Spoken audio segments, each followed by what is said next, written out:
What's up? On time with it.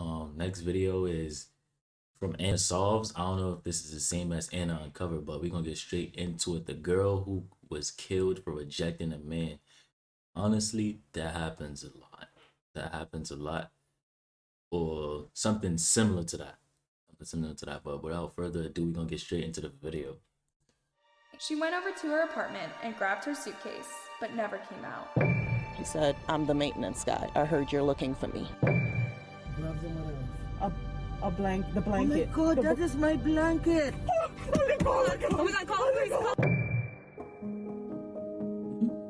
Have you ever been rejected by someone you liked? How did you feel? Disappointed, embarrassed, sad, upset, or maybe even a little angry?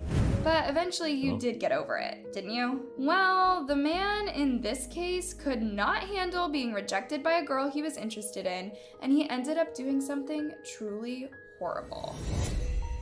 Let's look into the case of Mia Marcano, the girl who was killed for rejecting a man. Mia Marcano was born on April 26, 2002, to her mom, Emma Gabrielle, and dad, Marlon Marcano. Her dad is a famous DJ based in Florida who goes by the name DJ Eternal Vibes. Mia had one older brother, Marlon Jr., and they both grew up in Pembroke Pines, Florida. When their parents divorced, their mom went to live in the Virgin Islands, and their dad remarried a lady known as Giselle Blanche, who became like a second mother to Mia and her brother. Growing up, Mia was described as a smart and confident young lady who really loved her family and was always there for them. She was beautiful and ambitious and knew exactly what she wanted in life and went. Me personally, I ain't with the step parent shit. I ain't with that fucking fake ass rent a parent shit. Nah, the fuck out of here. For it. Her family lovingly called her Mimi and completely supported her in everything she did. They also referred to her as the family's princess. She exceeded my expectations because, you know, she's just a beautiful girl. She was very smart, knew what she wanted, was not easily influenced. What Mia wants, Mia's gonna get. Mia attended Charles Flanagan High School, where she was known as a bright student who was always there for others. She graduated in May 2020, and instead of taking a gap year, she enrolled at Valencia College in Orlando that same year. She intended to pursue an art degree and later take a course in sports medicine or physiotherapy. While still studying, Mia got a part-time job in a leasing office in Aiden Villas, a student housing complex located near the University of Central Florida. And to make things easier for her, she also got an apartment there. For a while, things seemed to be going well for Mia as she was easily juggling between classes and work. But then she started having some awkward encounters with a maintenance guy who kept trying to hit on her. She turned him down several times, but the guy just kept insisting, to the point that Mia even had to tell her family about it. On Friday, September 24th, 2021, Mia left work at around 5 p.m., hoping to catch a flight to Fort Lauderdale to visit her family. She went over to her apartment and grabbed her suitcase, but never came out. Well, he was in her crib? Mia's family members started to get worried when she stopped responding to their texts and phone calls. It was so unlike her to go off the grid like that. They told themselves that maybe she was busy trying to catch her flight or was having issues with her phone, but then her flight landed and there was no sign of Mia. Her phone was not going through and her family knew that something was definitely wrong. At around 9:30 p.m., Mia's mom called the Orange Sheriff's Office and asked for a wellness check to be done on Mia. A deputy was dispatched a few moments later, and he went over to Mia's apartment to check on her. When he got there, he knocked on the door several times, but no one answered. Eventually, one of Mia's roommates arrived and let the officer into the apartment, and what they found was enough to convince them that something bad had happened to Mia. When the officer tried to enter Mia's room, he noticed that the door was unlocked, but something was blocking it from the inside. He went around and peered through the back window, and that's when he saw a mini dresser placed right in front of the door, as if Mia had been trying to prevent someone from getting in. The officer also noted that the window had been tampered with, and that there were jewelry scattered on the floor, and some red stains on her pillow.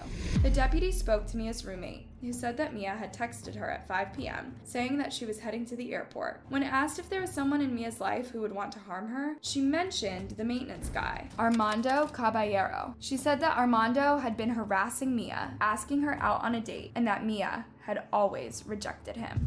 According to Mia's family, the deputy then left the scene, and they did not hear back with any more information about what was being done. Arden Villas also did not respond to the family's calls, so they decided to go over to Orlando and check what was happening.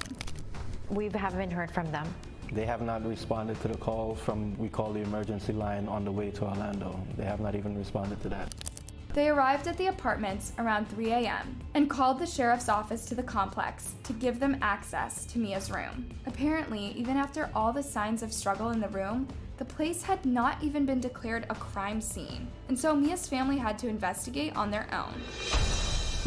Upon entering her room, they found a yellow box cutter under a rug that did not belong to Mia. And then a short while later, guess who showed up in front of Mia's apartment? Armando Callebo. He said, "Are you looking for Mia?" I said, "Who are you?" He said, "I'm the maintenance guy. I heard you're looking for me." Mia's aunt found this to be really weird, since they had not yet announced that Mia was missing. So how did he find out? It was also suspicious that he would show up at 4 a.m. while he was off work and had no reason to be there. Armando told the officer that he last saw Mia at 3 p.m. that day, and that a mutual friend called Tati informed him that Mia was missing. But Mia's family did not buy this, and they confronted him about it. Me and Tati were conversating about it till I finally, it came up. But Should I go and see if I see anything? No one knows Tati. That's my whole thing. Not Tati even the is roommate an knows employee Tati. here. She's an employee, but you keep saying Tati is a friend and that you've all hung out together. No one here knows Tati. All her Well, other not friends all showed up. Her these closest people. friends that live in the complex were all here with us early on. No one knows Tati. Only you. Mia's family already that knew about sounds weird. Armando's obsession with Mia and that he would send her crazy texts promising to give her his life savings if she agreed to go out with him. As of right now, you Nah, have he was sent desperate. obsessive Tomorrow, texts to Tati. Mia. We have all seen the texts. You talked about giving her your life savings. You cash out her money, and you claim that you weren't in touch. Who told her gave It's her on life text. savings? I never As a said matter of that. fact, we're going to get a police report to They make pull him an your phone bunch of- records if that's the case. All these accusations, as well as his suspicious behavior, should have been more than enough for the deputy to Weird. detain and It's question weird. Armando. But he didn't. In fact, he weird. just let him go, saying that there was no evidence to suspect him. Mia's family was totally outraged by this and decided to take matters into their own hands to try and find Mia. They secretly followed Armando to his apartment. And as they were watching him, they saw something that really terrified them. Armando was taking some things from his car, and when the family looked closely, they saw that it was a pink blanket, gloves, and a black backpack. They recognized the blanket as Mia's, which meant that Armando was probably the person behind her disappearance. Did he kill her? He has Like- He has gloves in his hands. oh yeah, he did. Oh yeah, my dumbass. The Oh my blanket. God, tell that you. is my My blanket. dumbass. The family quickly called 911, and when the police arrived, they went out and confronted That's them Armando. old-ass Since the police had no androids. search warrant, they couldn't legally enter inside the apartment to search for Mia. Armando did eventually let the family in, but they didn't find anything significant, so yet again, Armando was free. This was really frustrating for the family as they had thought he would finally reveal where he was hiding Mia. And to make matters worse, Armando also vanished later that day.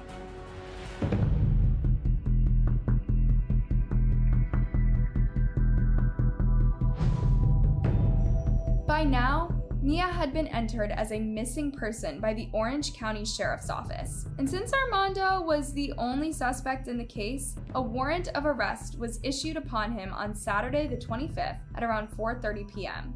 A few hours later, detectives raided and secured Armando's apartment. But it was already too late. Armando was long gone. Investigators learned that on the day of Mia's disappearance at around 2 p.m., someone had opened her apartment using an on-call maintenance key fob, which was known to be in Armando's possession. The same key was used again to open the apartment at 4:30 p.m. before Mia's shift ended 30 minutes later. Then Mia used her key to enter her apartment at 5:06 p.m. Then almost an hour later, Armando's car was seen leaving the apartment complex. At 7:16, Armando placed a fake maintenance call to the complex. Then 10 minutes later, he called the apartment office staff, asking to be let in the gate, probably trying to establish an alibi. Armando left the complex at around 7:30 He leaving too much p.m. of a trail, to be honest. With this new information, police believed that Armando was probably waiting for Mia in the apartment so that he could kidnap her. So they started digging into Armando's profile, trying to track him down. Meanwhile, Mia's family members were becoming more and more devastated and frustrated. They were spreading Mia's photos everywhere in the area and on social media, asking anyone with information about her whereabouts to come forward. Bring her home safe. Just drop her off and let us know where she is. We'll pick her up. Just bring her home. Then, on the early morning of Monday, September 27th, police received a call reporting that a man had been found hanging in the garage of another apartment complex. That man turned out to be Armando Caballero, and he had been dead for a while. This discovery was really devastating to the case, as he was the only one who knew where Mia was and if she was still alive. Mia's family was furious that Armando chose to take the cowardly way out instead of saying what he did to Mia. Yeah, that's weird. Still, her family held on to the hope that they'll still find Mia alive. They believed that Armando had kidnapped Mia and that she remained somewhere nearby. In a press conference, Mia's aunt sent a message to her, telling her that they were not going to give up hope on finding her. You know our family is strong. You know our family is big. Oh, they got masks on. You know we will never sleep one night until we get you home. I forgot the date they We said. miss you. We know that you're strong. With Armando gone, the search for Mia quickly intensified, and dozens of people came in to help. Along with law enforcement officers, they scoured through the entire town searching rivers, lakes, and bushes for any sign of her. By September 30th, the search teams had conducted over 30 searches spanning across 3 counties, using various resources including helicopters, canine units, and dive teams.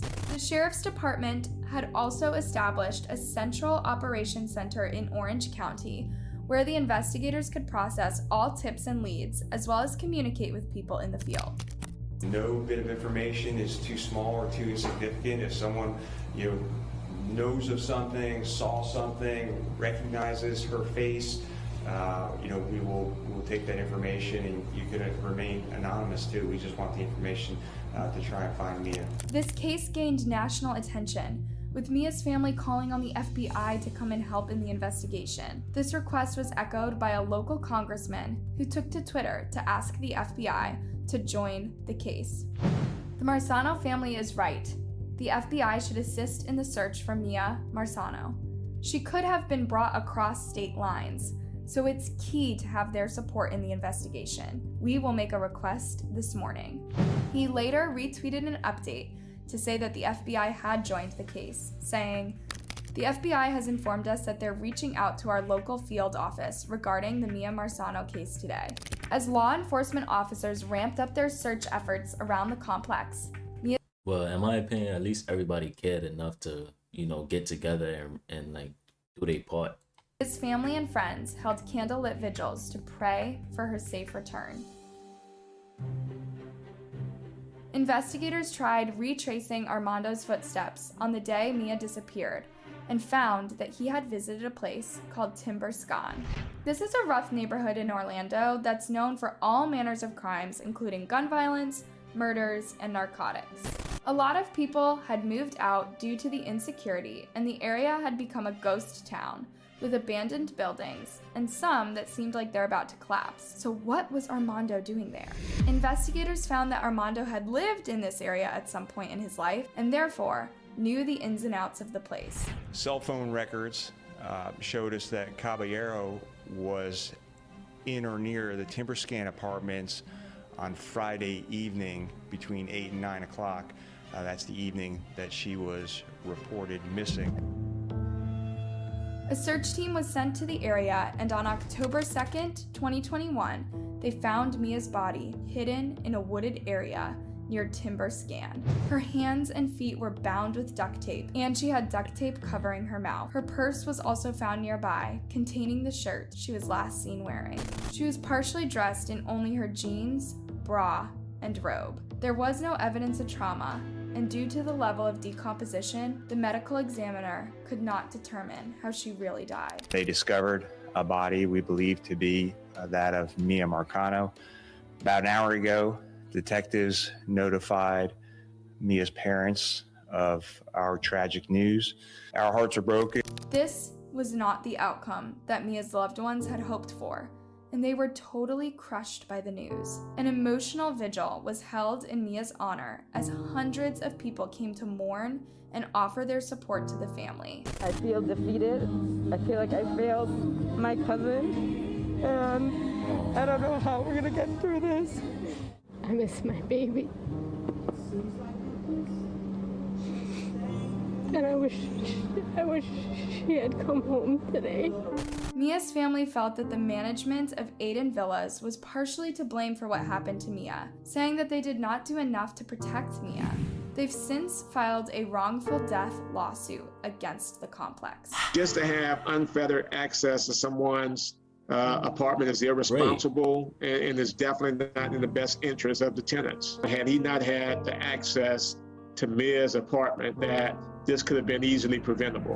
As it turned out, this was not Armando's first offense. In March 2021, while working in a different apartment complex, he wrote a note to another woman asking for a date. The woman agreed to go out with him a few days later, but then he started insisting that they go out that night, and the woman got spooked and canceled the date altogether. Later that night, a black dumbbell was thrown through her bedroom window, and although she didn't see who did it, she knew that it was Armando. Armando was also arrested in 2013 on charges of detaining a small homemade explosive in a high school as a prank. Fortunately, no one was hurt. He pleaded guilty to a lesser charge of aggravated assault with a deadly weapon and was sentenced. I don't condone suicide, but good thing he decided to, because it's like he was real life weird.